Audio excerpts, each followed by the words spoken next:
नमस्कार। मीमांसा न्याय प्रकाश की कक्षा के अनुशीलन में हम लोगों ने अभी तक विधि प्रभेद में 3 विधियों को उनके भेद उपभेद सहित व उनके सहकारी प्रमाणों सहित देखा है। आज क्रम है हमारे चौथे विधि के विवेचन का, विधि प्रभेद के विवेचन का, जिसका नाम है अधिकार विधि। और नाम से ही यह ज्ञात हो रहा है कि यह विधि अधिकार की बात करेगी। किसके अधिकार की? तो विधि कर्म का बोध कराती है, प्रवर्तना कराती है। किसी कर्म में प्रवर्तना होगी और कर्म जो है वह हम देख रहे हैं वैदिक कर्म यज्ञ हैं। तो कोई भी कर्म निष्फल नहीं होता, यह मीमांसा का सिद्धांत है। प्रत्येक कर्म का अपना फल है, नित्य, नैमित्तिक व काम्य, तीनों का अपना अपना फल है। तो निमित्त से अथवा कामना से यज्ञ किया जाता है और कहते भी हैं कि बिना प्रयोजन के तो मंद की भी प्रवृत्ति नहीं होती है। प्रयोजनम अनुद्दिश्य न मंदोपि प्रवर्तते। सर्वस्य हि शास्त्रस्य कर्मणो वापि कस्यचित् यावत् प्रयोजनम नोक्तम तावत् तत्केन गृह्यते। तो यज्ञ रूपी जो श्रेष्ठतम कर्म है उसका भी अपना फल निर्धारित होता है और फलश्रुति होने पर प्रवृत्ति होती है। फल के प्रति, फल को जानकर, फल का श्रवण करके व्यक्ति प्रवृत्त होता है तत्त कर्मों में, तत्त यज्ञों में, तत्त इष्टि के संपादन में। तो कौन सा कर्म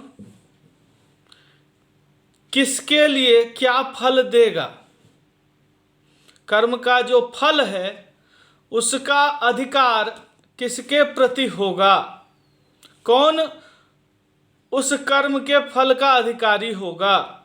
जो अधिकारी होगा जिस कर्म के फल का, वही व्यक्ति उस कर्म के प्रति प्रवृत्त होगा। तो यह अधिकार बताने वाली विधि ही, फल के साथ जिसका अधिकार, फल का स्वामी कौन बनेगा, यह बताने वाली विधि, यह बोध कराने वाली विधि अधिकार विधि है। ग्रंथकार के अनुसार फल स्वाम्य बोध को विधि ही अधिकार विधि ही। फल का स्वाम्य, फल के स्वामी का भाव, फल का स्वामी कौन होगा यह बताने वाली विधि, फल का स्वाम्य किसका होगा यह बताने वाली विधि अधिकार विधि है। तो फल स्वाम्यम च, अब फल स्वाम्य क्या है? तो कहा कर्मजन्य फल भोक्तृत्वम। जो करता होता है वही भोक्ता होता है, यही नियम है। जो करेगा उसे फल मिलेगा। तो कर्म से जो जन्य फल है, कर्म से जो उत्पन्न होने वाला फल है तत्त कर्म का, उसका भोक्ता कौन होगा, उस फल का भोग कौन करेगा, यही बताने वाली विधि अधिकार विधि है। फल स्वाम्य बोधको विधि अधिकार विधि, फल स्वाम्य को बताने वाली विधि अधिकार विधि कहलाती है। और फल स्वाम्य क्या है? तो फल स्वाम्यम च कर्मजन्य फल भोक्तृत्वम। कर्म से उत्पन्न फल का भोक्तृत्व जिसमें होगा उसी में फल साम्य होगा। भोक्तृत्व को ही फल साम्य कहते हैं। तो फल का स्वामी वही होगा, फल का स्वामी वही होगा जो कर्म से उत्पन्न फल का भोक्ता होगा।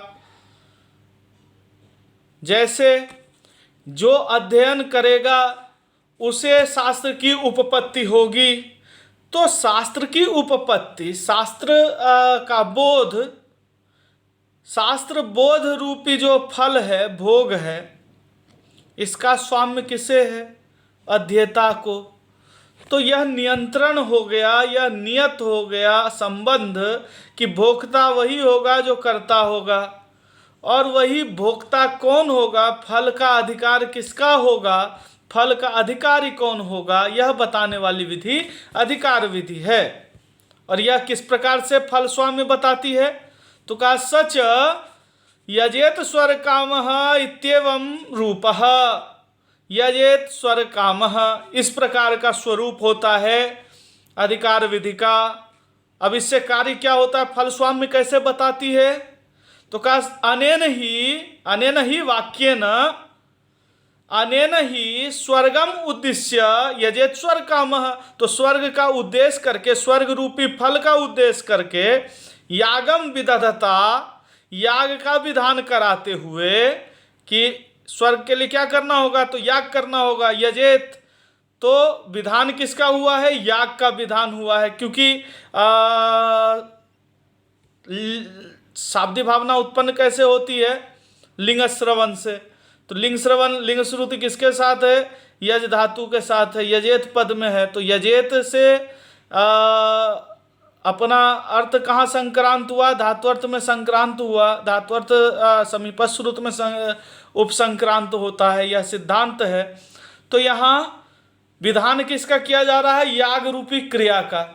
किसको उद्देश्य करके, स्वर्ग रूपी फल को उद्देश्य करके। और कौन कर रहा है, किसके लिए स्वर्ग रूपी फल मिलेगा? तो कहा स्वर्ग कामस्य यज्ञजन्य फल भोक्तृत्वम प्रतिपाद्यते अनेन ही स्वर्गम उद्देश्य यागम विदधता स्वर्ग कामस्य यागजन्य फल स्वाम्यम यागजन्य फल भोक्तृत्वम प्रतिपाद्यते। इसके माध्यम से, इस अधिकार विधि के माध्यम से, इस वाक्य के द्वारा, यजेत स्वर्ग काम वाक्य के द्वारा स्वर्ग रूपी फल का उद्देश्य करके याग का विधान करते हुए जो स्वर्ग का कामी है, जो स्वर्ग चाहने वाला है, जो स्वर्ग की इच्छा रखता है, ऐसा ऋत्विक, उसके प्रति उसका यज्ञ से जन्य जो स्वर्ग रूपी फल है उसका भोक्तृत्व किसका होगा, उस भोक्तृत्व पे अधिकार किसका होगा? तो जो स्वर्ग की कामना करता है और उस कामना से जो याग करेगा। तो स्वर्ग काम का अधिकार यागजन्य कर्म के फल अर्थात स्वर्ग के भोक्तृत्व में है। यह बोध यजेत स्वर्ग कामः इस वाक्य से होता है, इसलिए इस वाक्य को अधिकार विधि कहा जाता है। यजेत स्वर्ग कामः, जिसको स्वर्ग की इच्छा है वह याग करे। तो याग कौन करेगा? तो स्वर्ग की इच्छा वाला। तो स्वर्ग मिलेगा किसको? याग से जो उत्पन्न होने वाला स्वर्ग रूपी फल है उसमें किसका स्वाम्य होगा, उसका भोक्ता कौन होगा? तो वही जो स्वर्ग की इच्छा करेगा, क्योंकि ज्ञानजन्या भवेत इच्छा, इच्छाजन्या कृतिर भवेत। ज्ञान हुआ वाक्यार्थ का, वाक्यार्थ का ज्ञान हुआ कि यजेत स्वर्ग काम वाक्य कह रहा है कि लिंगादि से ज्ञान क्या होगा, लिंगादि ज्ञान से पता लगेगा कि अयम माम प्रवर्तयति, यह मुझे प्रवर्तित कर रहा है। क्रियायाम प्रवर्तयति, क्रिया में प्रवर्तित कर रहा है। मत प्रवृत्ति अनुकूलो व्यापारवान अयम, तो यह विधि जो है मेरे प्रवृत्ति के अनुकूल व्यापारवान यह विधि है। ऐसा जब बोध होगा, व्यापारवती विधि का बोध जब होगा, तो ज्ञान से आप क्या, ज्ञान से क्या उत्पन्न होता है? इच्छा उत्पन्न होती है कि मुझे स्वर्ग मिले, तो मैं अब स्वर्ग काम हो गया। बस इच्छा से ही मेरा कार्य नहीं संपादित होगा। जिस फल की कामना है उसके लिए उन साधनों का, केन भावेत वाले जो साधन है उनका अनुष्ठान करना पड़ेगा मुझे। तो केन भावेत, किम भावेत, पता चल गया, स्वर्गम भावेत। केन भावेत, यागादि ही, केन भावाकांक्षायाम यागादि इति अन्वयः। केन भावेत, यागेन भावेत, यज्ञेन वा भावेत। तो यज्ञ से उसकी भावना होगी। तो अब जब मैं यज्ञ करूंगा तो उस यज्ञ का फल मुझे मिलेगा। यज्ञ से जो अपूर्व उत्पन्न होगा उस अपूर्व से स्वर्ग मिलेगा। उस स्वर्ग रूपी फल पे मेरा ही अधिकार होगा, क्योंकि मैं ही स्वर्ग काम था और स्वर्ग की कामना से मैंने ही याग किया है। इसीलिए वह फल, स्वर्ग रूपी फल भी मुझे ही मिलेगा, मेरे पड़ोसी को नहीं मिलेगा। क्यों नहीं मिलेगा? क्योंकि वह स्वर्ग काम नहीं है, यज्ञ उसने नहीं किया। तो जो करता है वही भोगता होगा, यह सिद्धांत है। और करता वही होगा जो जो उस फल की इच्छा से क्रिया में प्रवृत्त होगा। तो यही बताना कार्य है अधिकार विधि का। अधिकार विधि का उदाहरण है यजेत स्वर्ग काम। यजेत स्वर्ग काम वाक्य में स्वर्ग काम जो मनुष्य है, स्वर्ग काम जो ऋत्विक है, उसी का स्वर्ग रूपी फल पे अधिकार बताया गया है। स्पष्ट है।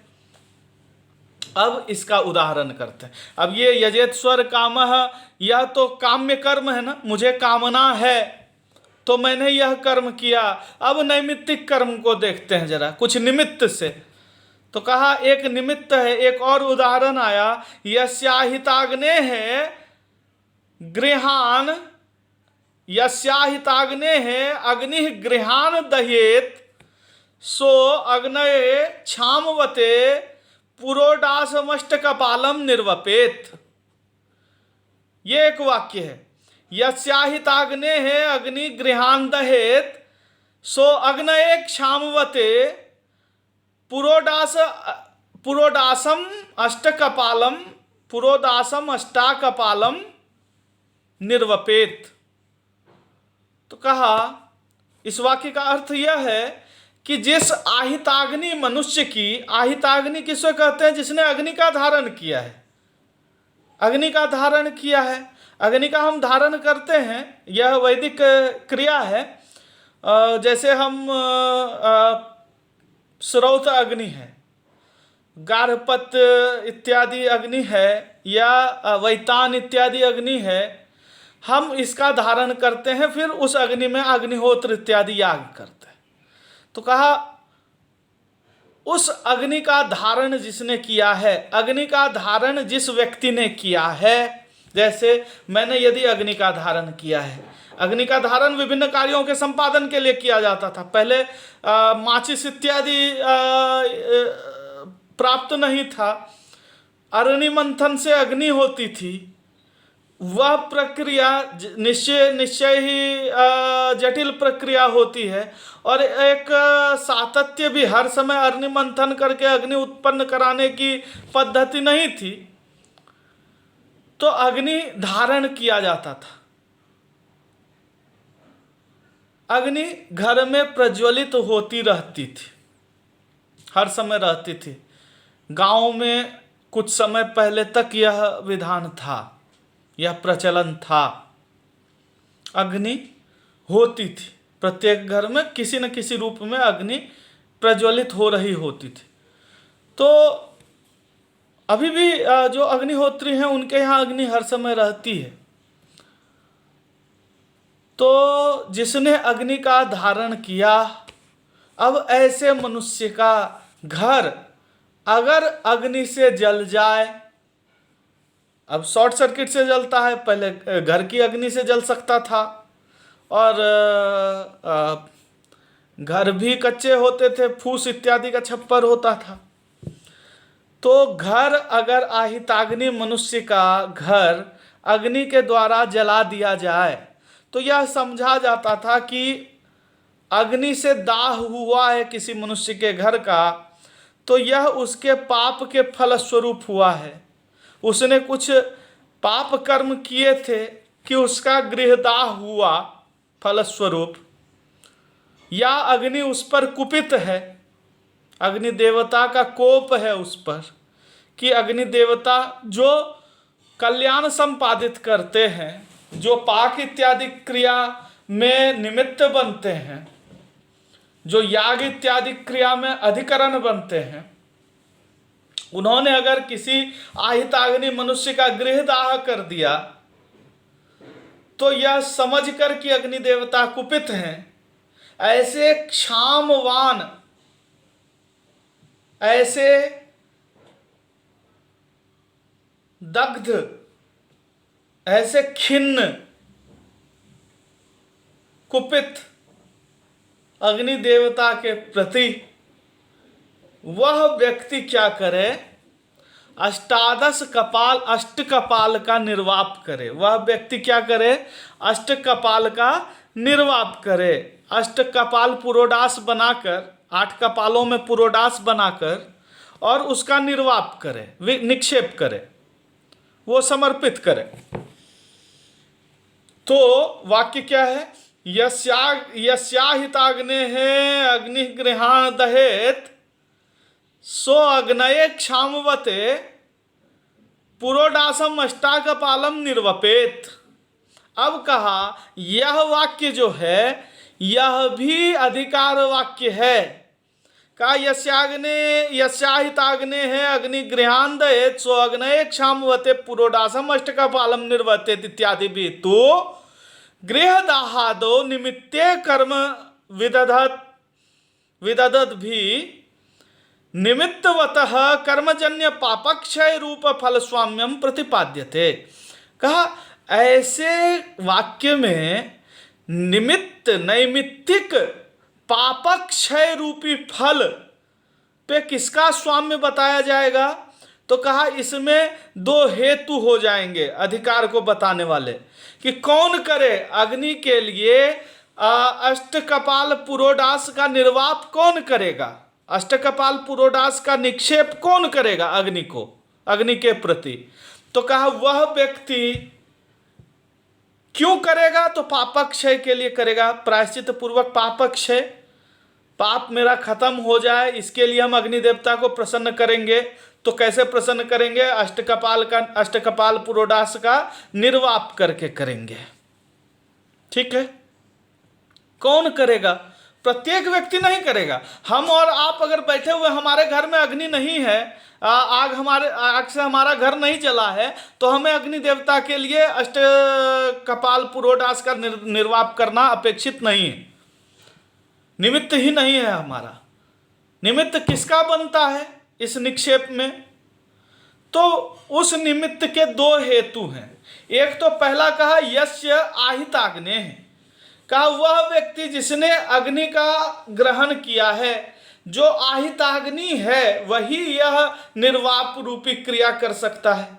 तो पहला हेतु है अधिकार में, पहला अधिकारी पद में 2 गुण हैं अधिकारी के। एक तो उसको आहिताग्नि होना चाहिए। अच्छा, आहिताग्नि हो गया, लेकिन प्रत्येक आहिताग्नि जो है, हर व्यक्ति जिसने अग्नि का ग्रहण किया है वह भी अष्टकपाल का निर्वाप नहीं करेगा।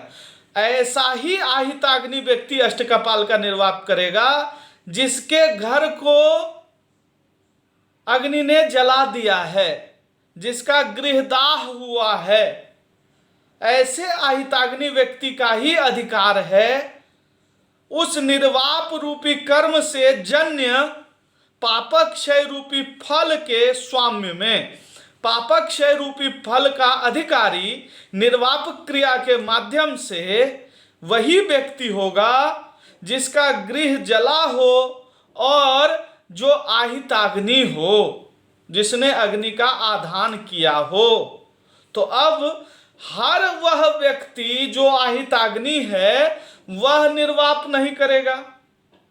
वो तभी निर्वाप करेगा जबकि उसका घर जला हो। और हर वो व्यक्ति जिसका घर जल गया है वह भी निर्वाप नहीं कर पाएगा। वही व्यक्ति जिसका घर जला है निर्वाप कर पाएगा जो कि आहिताग्नि हो चुका हो। तो इस प्रकार से इस नैमित्तिक कर्म में भी अधिकार स्पष्ट किया फल स्वाम्य का उस व्यक्ति पे जो कि आहिताग्नि हो और जिसके घर का अग्निदाह हो गया हो। और इसी प्रकार एक और उदाहरण है, तच्च फल स्वाम्यम तस्यैव यो अधिकारी विशेषण विशिष्टः। उसी व्यक्ति का फल में स्वाम्य होगा जो अधिकारी इस विशेषण से विशिष्ट हो। तो फल स्वाम्य अधिकारी का ही हो सकता है, हर व्यक्ति का नहीं। फल का भोक्ता वही होगा जो उस फल का अधिकारी है। कहते हैं ना कि जो मेहनत करेगा उसे अच्छा फल मिलेगा, तो वह सफल हो जाएगा। तो वह सफलता में किसको सफलता रूपी फल किसको मिलेगा? उसको जो मेहनत करेगा, जो उस सफलता का अधिकारी है। तो मेहनती व्यक्ति ही अधिकारी है। अधिकारी रूपी विशेषण मेहनती व्यक्ति के साथ ही लगेगा तो जो प्रमादी है, जो मेहनती नहीं है, उसको इस विशेषण से विशिष्ट नहीं किया जा सकता, इसीलिए उसको उस मेहनत का फल भी नहीं मिलेगा। सर्वत्र कर्ता ही भोक्ता होता है, यह ही सुना जाता है, इसमें व्यतिक्रमण नहीं होता। और अधिकारी विशेषण किसको मिलता है? तो कहा अधिकारी विशेषणम च तदेव यत् पुरुष विशेषणत्वेन श्रुतम। और अधिकारी विशेषण भी वही होता है। अधिकारी यह जो विशेषण है, अधिकारी रूपी जो यह विशेषण है, वह भी किसको होता है? उसी पुरुष को जो उस विशेषण के साथ, जो उस विशेषण के रूप में जिस पुरुष का श्रवण होता है कि अधिकारी, यह विशेषण का इसके रूप में जिस पुरुष का श्रवण होता है ना कि मेहनती अधिकारी है, तो मेहनती में ही उस अधिकारी का विशेषण युक्त होता है, कहा जा सकता है। तो हर व्यक्ति फल का भोक्ता नहीं होता, हर व्यक्ति में फल का स्वाम्य नहीं होता। फल का स्वाम्य किसमें होता है? उसी व्यक्ति में जो अधिकारी रूपी विशेषण से विशिष्ट होता है। और अधिकारी यह विशेषण भी उसी पुरुष के प्रति युक्त होता है, उसी पुरुष के प्रति प्रयुक्त होता है जो उस कर्म का करता हो, तत्त कर्म का करता हो। पुरुष विशेष ही अधिकारी होगा। कौन पुरुष विशेष? जो उस कर्म को कर रहा होता है, हर व्यक्ति नहीं। जैसे उदाहरण देखिए, अतएव राजा राजसूयेन स्वराज कामो यजेत। राजसूय याग है, कहा राजसूय याग में किसका अधिकार है? अगर हम खाली ये कह देते कि राजसूयेन स्वराज कामो यजेत, जैसे स्वर कामो यजेत कहा था, अग्निहोत्र होमेन स्वर कामो यजेत, अग्निहोत्रम जुह्यात स्वर काम। तो कहा जिसको भी स्वर की कामना है वो अग्निहोत्र करेगा? नहीं, हर व्यक्ति नहीं करेगा। पहले देखना होगा कि अग्निहोत्र में किसका अधिकार है। जो आहिताग्नि है वही अग्निहोत्र कर सकता है। इसी प्रकार राजसूयन स्वराज कामो यजेत का नहीं, हर व्यक्ति राजसूय याग नहीं कर सकता। जिसको भी राज्य की कामना है, किसी को भी, वह राजसूय याग नहीं कर सकता। तो कौन करेगा? का राजा राजसूयेन स्वराज कामो यजेत, जो पहले ही राजा है। राजा किसे कहते हैं? जो राजन्य से विशिष्ट है, जो क्षत्रिय वर्णोत्पन्न है, क्षत्रिय कुलोत्पन्न है, ऐसा राजा, राजन्य उसी में आता है। तो कहा वह राजा ही। देखिए, राजा बहुत सारे हो सकते हैं, ब्राह्मण राजा भी हुए। यहीं पे थोड़ा सा कर्म सिद्धांत की बात आ जाती है कि राजा वर्ण से हो रहा है अथवा कर्म से हो रहा है। तो इतिहास में बहुत सारे उदाहरण ब्राह्मण राजाओं के मिलते हैं, बहुत सारे उदाहरण आज के हिसाब से वैश्य राजाओं के मिलते हैं, बहुत सारे उदाहरण शूद्र राजाओं के भी मिलते हैं, निषाद राज इत्यादि। तो कहा हर वह व्यक्ति जो पृथ्वी पर शासन कर रहा है वह राजा है। जो राज्य कर रहा है, जिसके पास राज्य का अधिकार है, वह राजा है। चाहे पुष्यमित्र शुंग हो, चाहे राजा सूरजमल हो, चाहे निषाद राज गुह हो, अथवा समुद्रगुप्त हो। तो अब हुआ कि राजसूय कौन करेगा? क्या पुष्यमित्र शुंग राजसूय करेंगे? क्या राजा सूरजमल राजसूय करेंगे? क्या निषाद राज गुह राजसूय करेंगे? कहा नहीं कर सकते। क्यों नहीं कर सकते? तो राजन्य विशिष्ट जो राजा है, राजन्य यह विशेषण से युक्त जो राजा है, जैसे सूर्यवंश क्षत्रिय कुलोद्भव यदि श्री राम राजा हैं तो उनमें अधिकार है राजसूय याग का, अन्यथा किसी ब्राह्मण राजा में राजसूय इष्टि विशेष का, यज्ञ विशेष का अधिकार नहीं, उसके फल का अधिकार भी उनको नहीं मिलेगा, क्योंकि कर्म में अधिकार नहीं है। यह स्पष्ट है। अब इसके सामाजिक पक्ष हम लोग बाद में विचार करेंगे, हम अभी शास्त्रीय पक्ष पे चर्चा कर रहे हैं। तो अतएव इसीलिए अधिकारी विशेषणम च तदेव यत् पुरुष विशेषण रूपेण विशेषणत्वेन श्रुतम। अधिकारी विशेषण उसी का जिस पुरुष का उस विशेषण के रूप में श्रुति हो रही है। इसीलिए यदि राजा का राजन्य रूपी विशेषण में श्रुति हो रही है तो वह क्षत्रिय वर्णोत्पन्न क्षत्रिय कुलोत्पन्न व्यक्ति ही राजसूय यज्ञ के फल में अधिकारी होगा। राजा राजसूयेन स्वराज कामो यजेत इत्यनेन स्वराज्यम उद्दिश्य राजसूयम विदधतापि न स्वराज्य काम मात्रस्य तत्फल भोक्तृत्वं प्रतिपाद्यते किंतु राज्ञा सतः तत्कामस्य।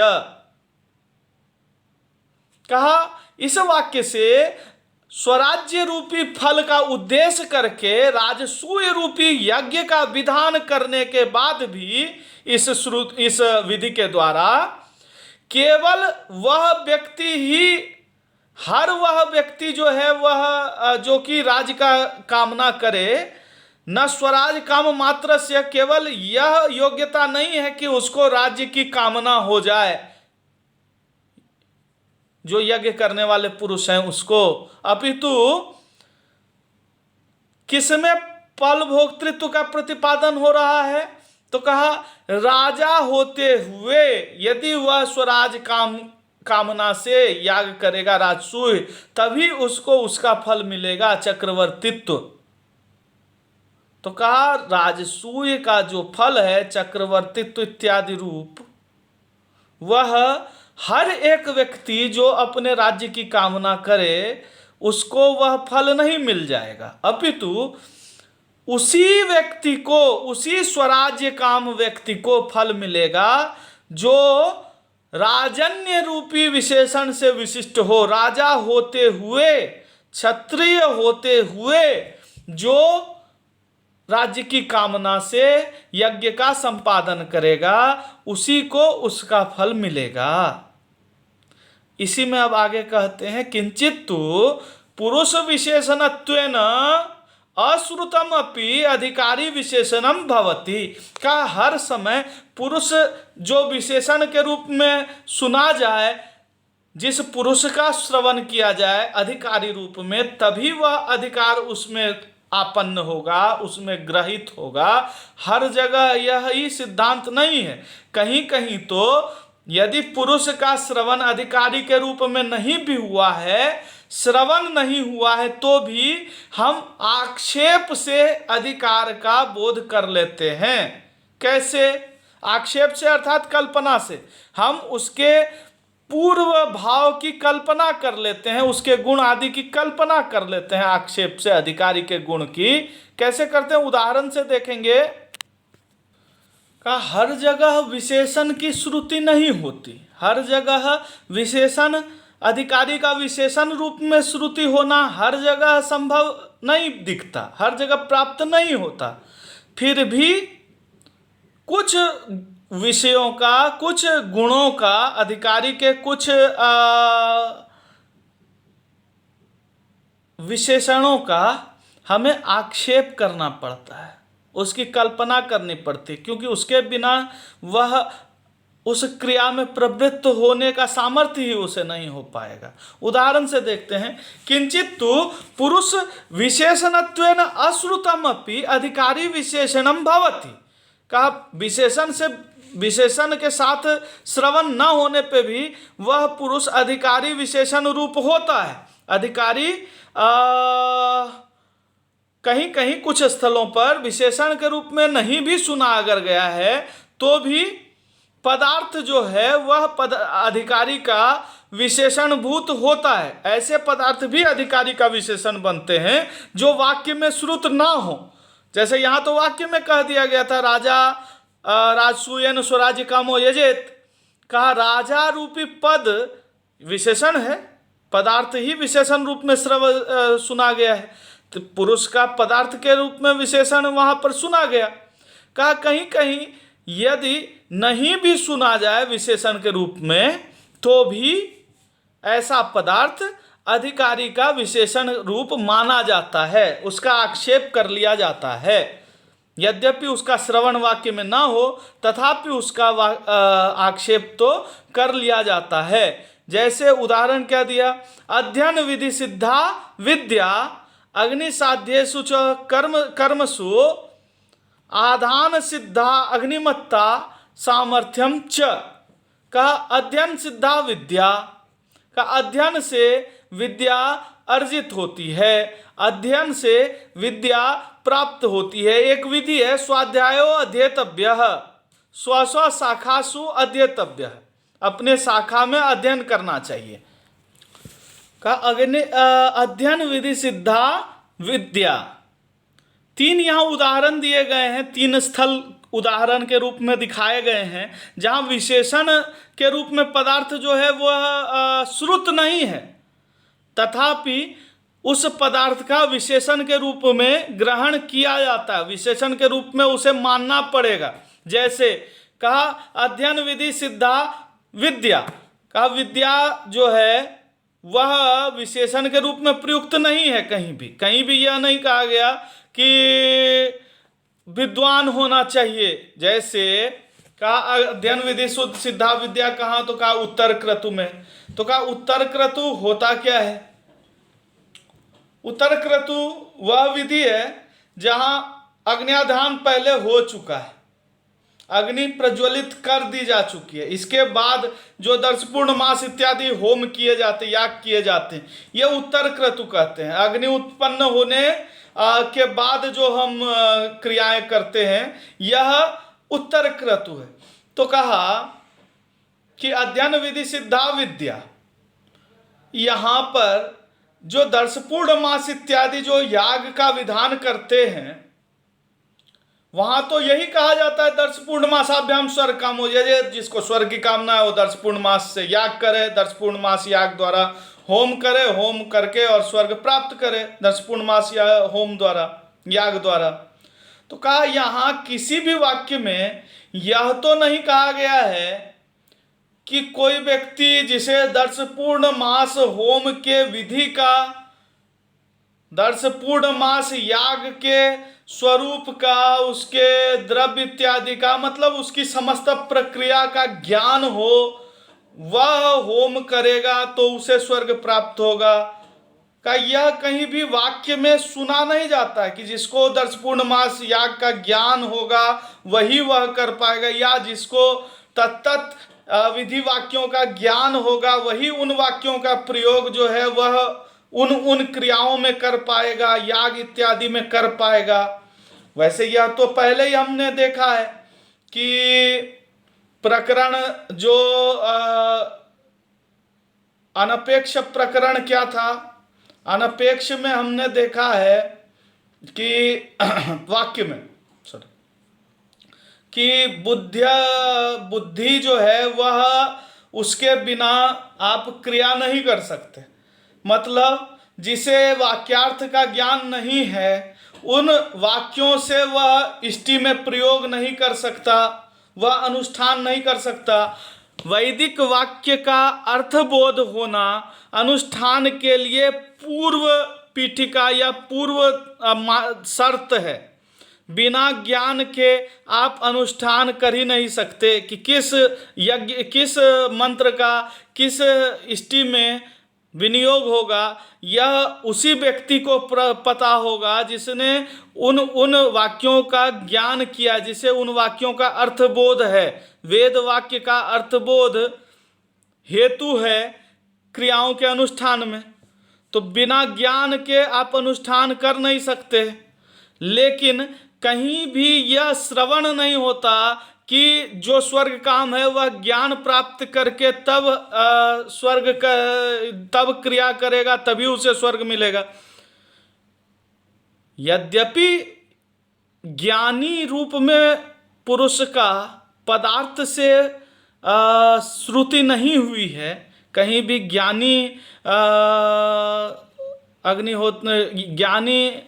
अग्निहोत्र होमेन स्वर्गम भावियेत ऐसा नहीं कहा गया कहीं भी।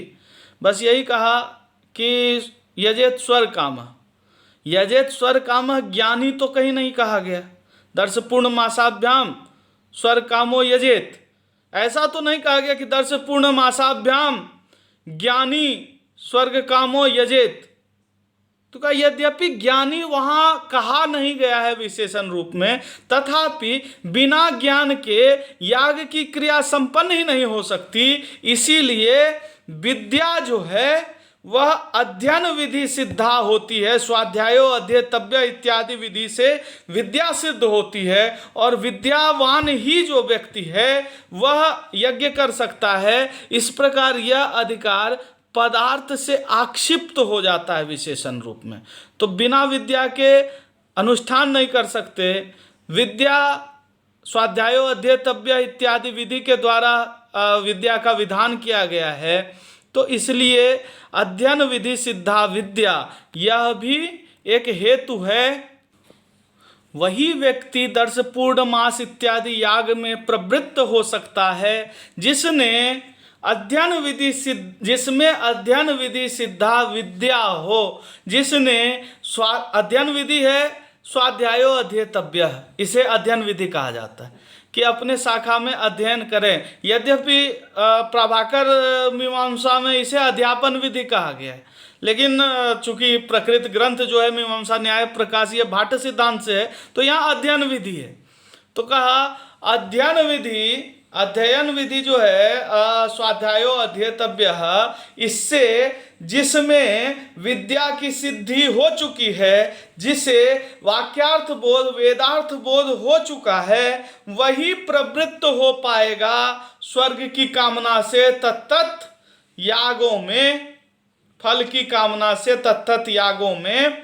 तो यद्यपि यह कहीं विशेषण के रूप में नहीं कहा गया है पदार्थतया विद्या, लेकिन इसका भी अधिकारी के विशेषण के रूप में अन्वय आक्षेप से कल्पना से होता है, क्योंकि इसके बिना काम नहीं चल सकता, इसके बिना यज्ञ संपन्न ही नहीं हो सकता, विद्या के बिना यज्ञ का संपादन हो ही नहीं सकता। तो आक्षेप से अर्थापत्ति प्रमाण से अध्ययन विधि सिद्धा विद्या भी अधिकारी का विशेषण रूप सिद्ध होता है। इसी प्रकार दूसरा उदाहरण दिया है, अग्नि साध्येषु च कर्मसु अग्नि आधान सिद्धा अग्निमत्ता का जो कर्म अग्नि से साध्य होंगे, अग्नि में आहुति पड़ेगी ना, तो कहा जो भी क्रियाएं अग्नि से साध्य होंगी उसमें अधिकार किसका होगा। तो कहा जिसने आधान विधि से अग्नि का आधान किया जाता है, अग्नि का ग्रहण किया जाता है, अग्नि का धारण किया जाता है, तो जिसने आधान विधि से अग्नि का धारण किया है वही व्यक्ति उस क्रिया में अधिकारी होगा। जैसे अग्निहोत्र का अधिकारी कौन होगा, जिसने श्रौताग्नि का धारण किया है, वैतान अग्नि जिसके पास है वही अग्निहोत्र का अधिकारी होगा। तो अग्निमान जो होगा, अग्निमत्ता जिसके पास होगी, जिस प्रकार विद्या जिसके पास होगी वही तत्त याग क्रिया का अधिकारी होगा। मतलब विद्या विशेषण रूपा है अधिकारी के लिए।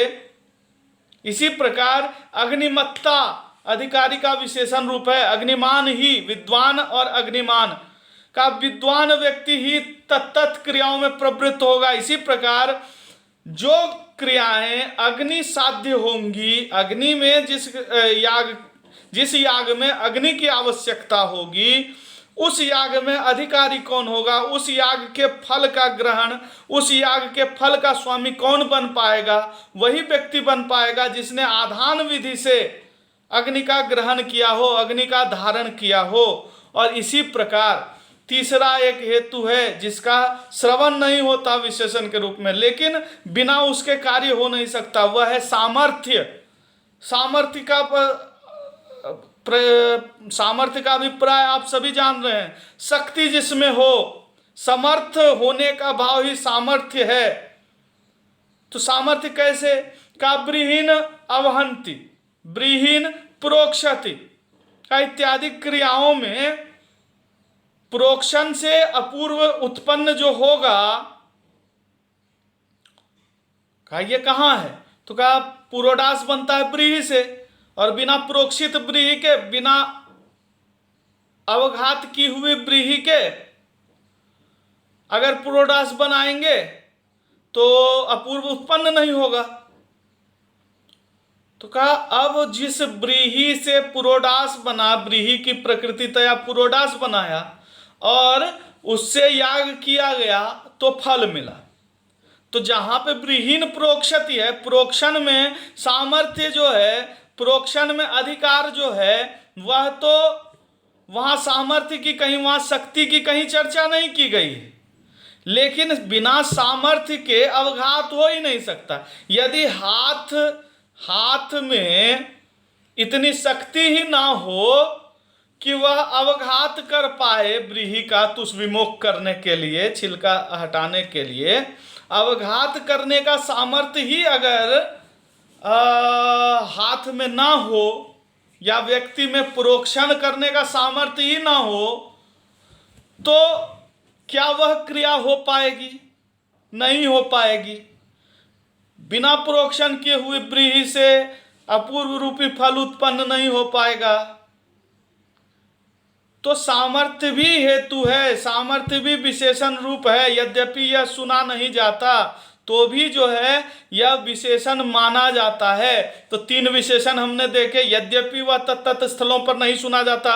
विशेषण जैसे राजा सुयन स्वराजिकामो यजेत, वहाँ विशेषण सुना जाता है, लेकिन इन स्थलों पर विशेषण यद्यपि नहीं सुना जाता, तथापि अध्ययन विधि सिद्धा विद्या, आधान विधि सिद्धा अग्नि और सामर्थ्य, ये सारे स्थल ऐसे हैं जहाँ विशेषण रूप में पदार्थ सुना नहीं जाता, तथापि अधिकारी का विशेषण तो वह पदार्थ बनता ही बनता है। कौन कौन पदार्थ? विद्या रूपी पदार्थ, अग्निमत्ता रूपी पदार्थ, सामर्थ्य रूपी पदार्थ, तत्त क्रियाओं में, विद्या से होने वाली, जानकर होने वाली, ज्ञान से होने वाली क्रियाओं में, अग्नि आधान से होने वाली क्रियाओं में, वह सामर्थ्य से होने वाली क्रियाओं में उसी व्यक्ति का अधिकार होगा जिसमें ये सभी विशेषण होंगे। विद्या से विशिष्ट जो विद्वान होगा, अथवा अग्निमत्ता से विशिष्ट जो अग्निमान होगा, अथवा सामर्थ्य से विशिष्ट जो समर्थ होगा, उसी का अधिकार तत्त कर्म के फल में होगा। यह स्पष्ट होता है। एतेषां त्रयाणाम उदाहृतानाम पुरुष विशेषणत्वेन अश्रवणे अपि, पुरुष के विशेषण के रूप में श्रवण न होने पर भी अधिकारी विशेषणत्वम अस्ति एव, अधिकारी का विशेषणत्व इनका है ही। यद्यपि सुना न गया तथापि इनका विशेषण होना जरूरी है, विशेषणत्व इनका होना जरूरी है। और क्यों? का उत्तर क्रतु विधि नाम, उत्तर क्रतु जो विधियां हैं, उत्तर क्रतु हमने आपको बताया अग्न्याधान के बाद, अग्नि प्राप्त हो जाने के बाद, अग्नि है इसके बाद जो क्रिया हो रही है, ऐसे विधियों में ज्ञानापेक्ष शक्ते है अभावेन अध्ययन विधि सिद्ध ज्ञानवंतम प्रति एव प्रवृत्ते है। कहा इनका उत्तर क्रतु की प्रवृत्ति, उत्तर क्रतु की क्रिया में, उत्तर क्रतु जो विधियां हैं उनकी प्रवृत्ति उसी पुरुष के प्रति होगी, उसी व्यक्ति, उसी अधिकारी के प्रति होगी जिसने अध्ययन विधि के द्वारा ज्ञान प्राप्त कर लिया है। उत्तर क्रतु जो भी हैं, अग्नि प्राप्त हो जाने के बाद जो विधियां आई हैं उन विधियों का संपादक, उन विधियों से प्रवृत्त होने वाला व्यक्ति, उन विधियों की प्रवृत्ति जिस अधिकारी में होगी वह अधिकारी वही हो पाएगा जिसने अध्ययन विधि के अनुसार, स्वाध्यायो अध्येतव्यः, इस विधि के अनुसार अध्ययन किया हो। अध्ययन किया हो मतलब वेदार्थ का ज्ञान किया हो। जब एक बार हम वेद पाठ कर लेते हैं, शब्द ग्रहण कर लेते हैं, फिर हम उसका अर्थ विचार करते हैं, वह ज्ञान है। और हमने कहा है ना कि यद अधीतम अविज्ञातम निगदे नैव शब्दते अग्नौ इव शुष्क इंदो न तज्ज्वलति करहिचित। कहा जिसने शब्द से ही खाली ग्रहण किया है, अर्थ से ग्रहण नहीं किया, वो उसी प्रकार से निष्फल हो जाएगा जिस प्रकार की शुष्क ईंधन के बिना अग्नि रहते हुए भी कहीं दाह नहीं करा सकती, खाली धुआं निकलता है। तो ऐसे व्यक्ति जिसने बस शब्द से शास्त्र का ग्रहण किया है, अर्थ से ग्रहण नहीं किया, बस रट लिया है, अर्थ नहीं पता, उनके लिए विद्या निष्फल होगी। वह उस विद्या का प्रयोग नहीं कर पाएंगे। प्रयोग नहीं कर पाएंगे मतलब यज्ञ नहीं कर पाएंगे। यज्ञ नहीं कर पाएंगे तो यज्ञ का फल नहीं होगा। फल नहीं उत्पन्न होगा तो आप अनधिकारी हो जाएंगे। तो अधिकारी तभी होंगे जब तत्त वाक्य का अर्थबोध आपको हुआ शब्द ग्रहण के साथ ही। तो एतेषां पुरुष विशेषणत्वेन अश्रवणे अपि अधिकारी विशेषणत्वम अस्ति एव।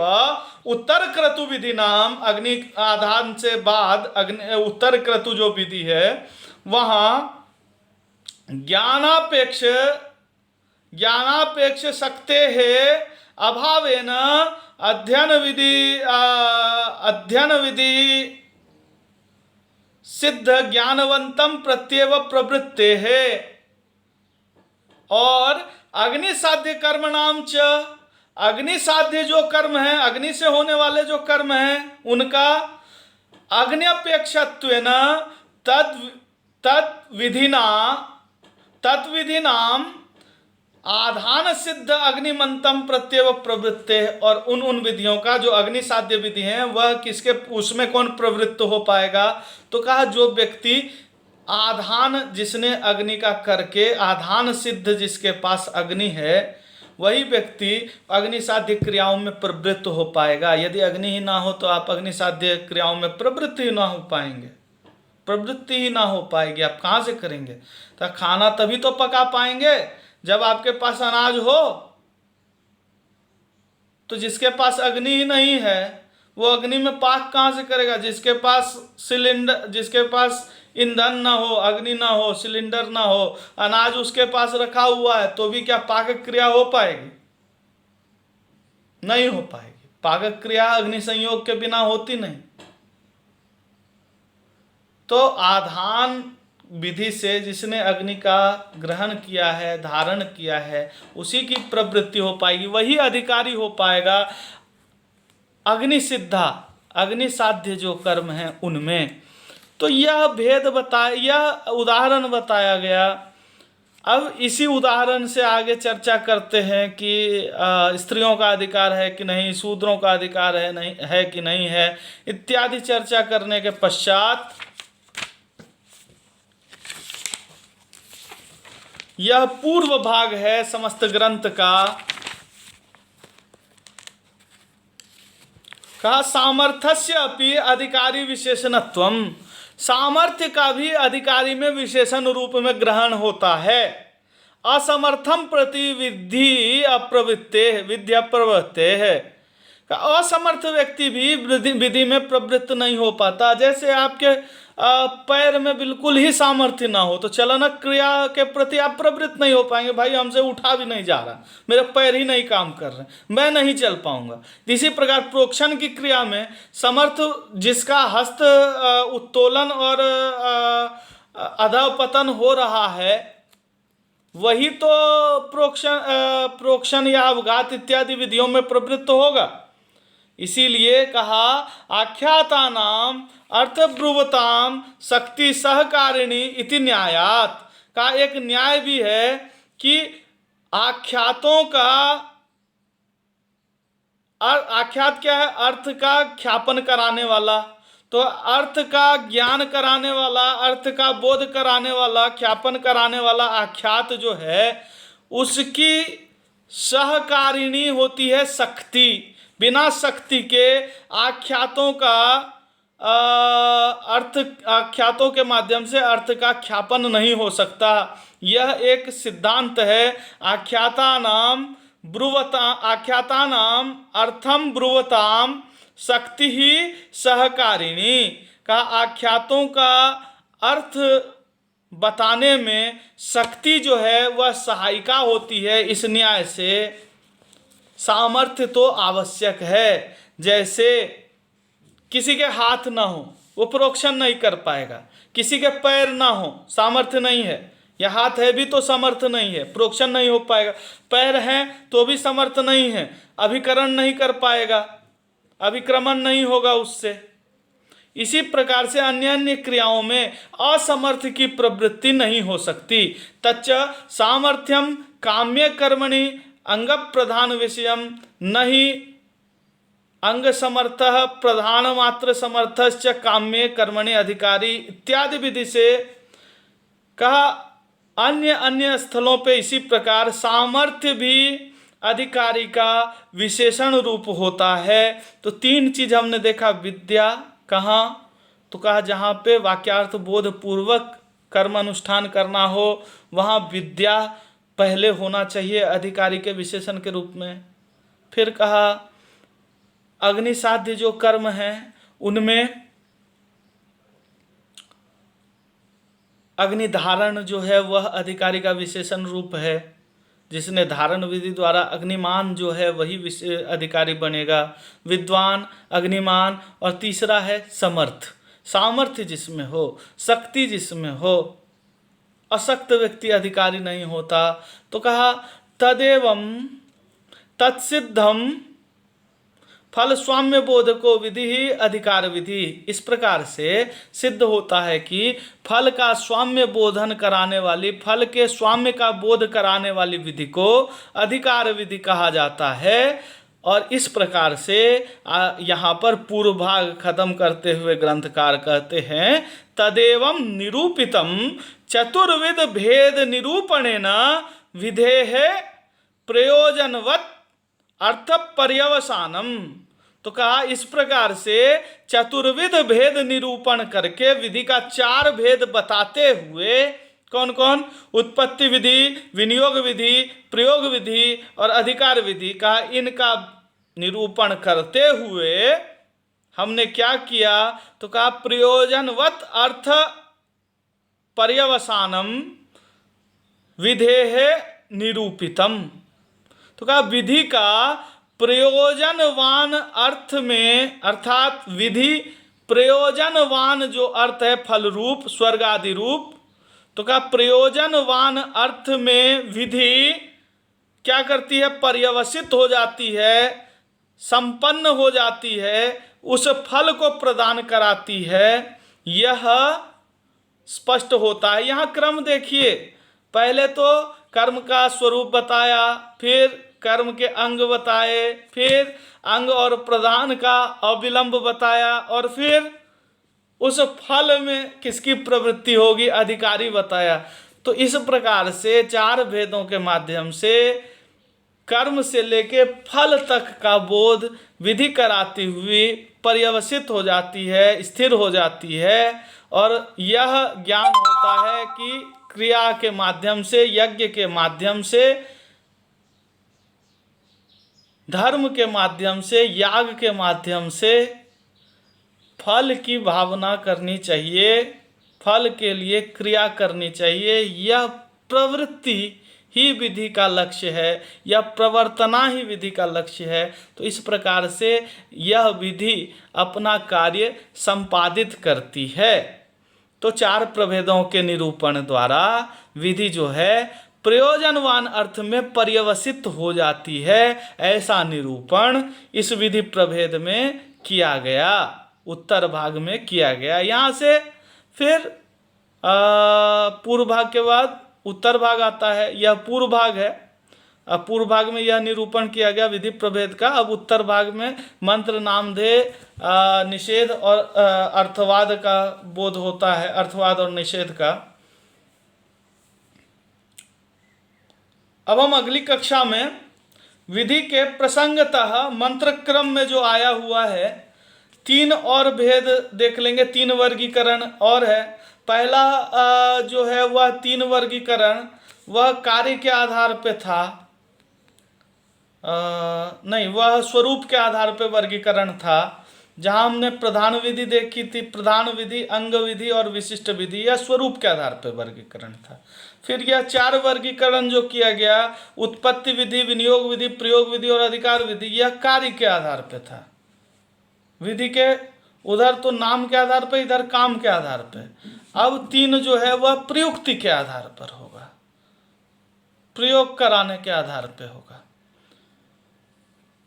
वो 3 हैं अपूर्व विधि, नियम विधि और परिसंख्या विधि। तो 3 प्रकार से वर्गीकरण किया गया है। तो कल की कक्षा में हम अपूर्व विधि, नियम विधि व परिसंख्या विधि देखेंगे और इसी क्रम में मंत्र का भी अध्ययन करेंगे, मंत्र स्वरूप का भी अध्ययन करेंगे, मंत्र के कार्य का अध्ययन करेंगे। तब तक के लिए धन्यवाद।